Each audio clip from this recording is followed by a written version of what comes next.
Hello নবম শ্রেণীর শিক্ষার্থীরা, তোমাদের ষান্মাসিক মূল্যায়ন 2024 20 তারিখ যে পরীক্ষাটি অনুষ্ঠিত হবে সেটা হলো শিল্প ও সংস্কৃতি মূল্যায়ন প্রশ্ন উত্তর, যেগুলো আজকে আমি দিয়ে রাখতেছি। তো তোমরা আজকে থেকে প্র্যাকটিস করো। আর যেগুলো দিতেছি এগুলো আসার সম্ভাবনা অনেক বেশি। আশা করি আগের ভিডিও পেয়ে তোমাদের পরীক্ষা অনেক ভালো হয়েছে। তো এখনো যারা চ্যানেলটি সাবস্ক্রাইব করোনি, দ্রুত সাবস্ক্রাইব করে পাশে থাকা নোটিফিকেশন বাটন অল করে দাও। সমস্ত ধরনের আপডেট একমাত্র আমাদের চ্যানেলে পাওয়া। মূল সমাধান। ১ নম্বর প্রশ্ন, তোমার গ্রামে উদযাপিত উৎসব। নববর্ষ বাঙালিদের প্রাণের উৎসব, আর নববর্ষের প্রাণ হচ্ছে বৈশাখী মেলা।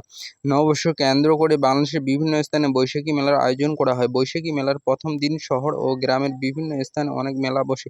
বাঙালিরা নতুন বর্ষের আনন্দ উৎসব ও উদযাপন করে বৈশাখী মেলা পালনের মাধ্যমে। বৈশাখী মেলা পালন করা বাঙালি হাজার বছরের ঐতিহ্য। আহ্বমান কাল থেকে এই বৈশাখী মেলা বাঙালি পালন করে আসছে। বৈশাখী মেলা যে কেন্দ্র করে আয়োজন করা হয় বিভিন্ন ধরনের সাংস্কৃতিক অনুষ্ঠান। এর মাধ্যমে বেশি কিছু ঐতিহ্যবাহী সাংস্কৃতিক অনুষ্ঠান হলো ঘোড়া দৌড়, নৌকা বাইচ, বলি খেলা, মহিলাদের পালিশ মাখার ইত্যাদি। বৈশাখী মেলা বসে খোলা আকাশের নিচে, গ্রামে, হাট বাজারে, স্কুল কলেজের মাঠ, নদীর তীরে। বৈশাখী মেলা বিশাল বট বৃক্ষের নিচে বসে। মেলা যে কেন্দ্র করে রয়েছে তা হলো দোকানপাট বসে।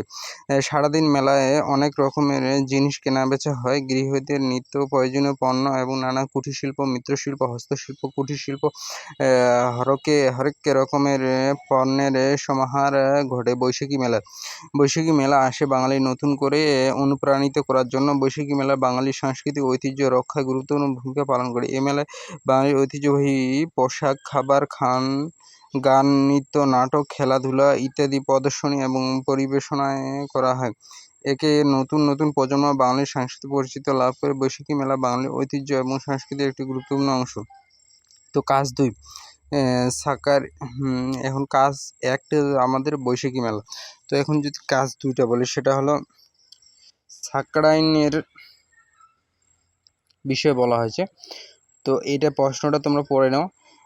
কাজের ধরন, বাংলা পৌষ মাসের শেষে শীতে মৌসুমের বার্ষিক উৎসব হলো সাকরাইন উৎসব পালন করা হয়। সাংস্কৃতিক শব্দ সংক্রান্ত টাকাইয়া সাকরাইনা রূপ দিয়েছে। বিপুল উৎসাহ এবং উদ্দীপনার মধ্য দিয়ে ছোট বড় সবাই মেতে উঠে এই উৎসবে। সাকরাইনের প্রধান আকর্ষণ হলো ঘুড়ি খেলা। এই উৎসবে দিনে বিকেল থেকে পুরা ঢাকার প্রতিটি বাড়ির ছাদ থেকে শত শত ঘুড়ি উঠতে থাকে। ঢাকায় অন্য অঞ্চল থেকেও হাজারো মানুষ ভিড় জমান ঐতিহ্যবাহী এই উৎসবটি উপভোগ করতে। শুধু ঘুড়ি উড়ানো নয়, ঘুড়ি কাটাকাটি খেলাও শুরু হয়। রং বেরঙের ঘুড়ি একসাথে উড়িয়ে ঢাকার আশেপাশে বর্ণিত করে তোলে। সন্ধ্যা নামলে খেলা শেষ, শুরু আতশবাজি, শত শত ফানুসের ছেড়ে বুড়িগঙ্গা তীরবর্তী শহরের আকাশে। তো তোমরা এখনো যারা চ্যানেলটি সাবস্ক্রাইব করোনি, দ্রুত